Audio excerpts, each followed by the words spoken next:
ఇదివరకు తిరుమలలో తొండమాన్ చక్రవర్తి స్వామివారికి రోజు బంగారు తులసి దళాలు సమర్పించేవాడంట. అప్పట్లో స్వామివారు భక్తులతో మాట్లాడుతూ ఉండేవారు. ఈ తొండమాన్ చక్రవర్తి రోజు స్వామివారి దగ్గరికి వెళ్ళి చెబుతూ ఉండేవారంట. స్వామి, నేను మీకు రోజు బంగారు తులసి దళాలతో పూజ చేస్తున్నాను. పైగా నాకంటే పెద్ద భక్తుడు మీకు ఎవరున్నారు స్వామి అన్నాడంట. స్వామివారు తొండమానుడికి ఒక పాఠం నేర్పించాలని, నాకు ప్రియమైన భక్తుడు ఈ ప్రాంతానికి దగ్గరలోనే భీముడు అని ఒక కుమ్మరివాడు ఉంటాడు, వాడిని వెళ్ళి చూడు అన్నారంట స్వామివారు. మరుసటి రోజు వెళ్దామని అనుకుని స్వామివారి పాదాల కింద ఉన్న తులసి దళాన్ని శుభ్రం చేస్తున్నాడు. అప్పుడు తను చేయించిన బంగారు తులసి దళాల కింద మట్టి తులసి దళాలు కనిపించాయంట. స్వామివారు చెప్పారంట, ఈ మట్టి దళాలు ఆ భీముడే సమర్పించాడు నాకు అని.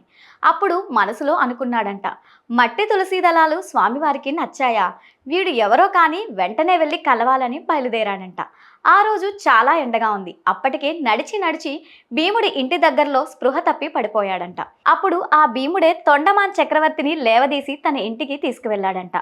తొండమాన్ చక్రవర్తి ఇలా అడిగాడంట, ఒరే, నువ్వు ఏం చేస్తూ ఉంటావు? వెంకటేశ్వర స్వామి వారికి నువ్వంటే చాలా ఇష్టం అని.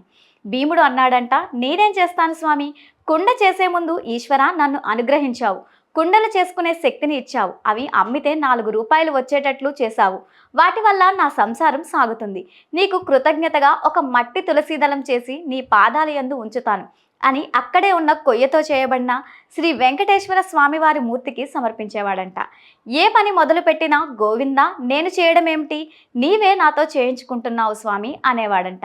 అప్పుడు తొండమాన్ చక్రవర్తి అనుకున్నారంట, వీడేమో అంతా స్వామివారే చేయిస్తున్నారని అనుకుంటున్నాడు, నేనేమో నేనే చేస్తున్నానని సమర్పిస్తున్నానని అనుకుంటున్నాను. భీముడు అన్నం తినే ముందు మట్టితో చిన్న మూకుడు చేసి అందులో అన్నం ముద్ద పెట్టి స్వామివారికి సమర్పించి తను తినేవాడంట. స్వామివారు భీముడి భక్తికి పొంగిపోయి శ్రీదేవి భూదేవి సహితుడై దివ్య విమానంలో దిగి భీముడి పాక ముందు ప్రత్యక్షమయ్యారంట.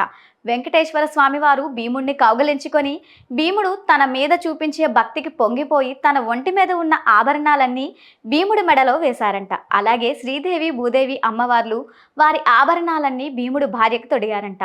స్వామివారు గరుత్మంతుడిని పిలిచి ఈ జీవుణ్ణి సశరీరంగా వైకుంఠానికి తీసుకువెళ్ళమని ఆదేశించారు.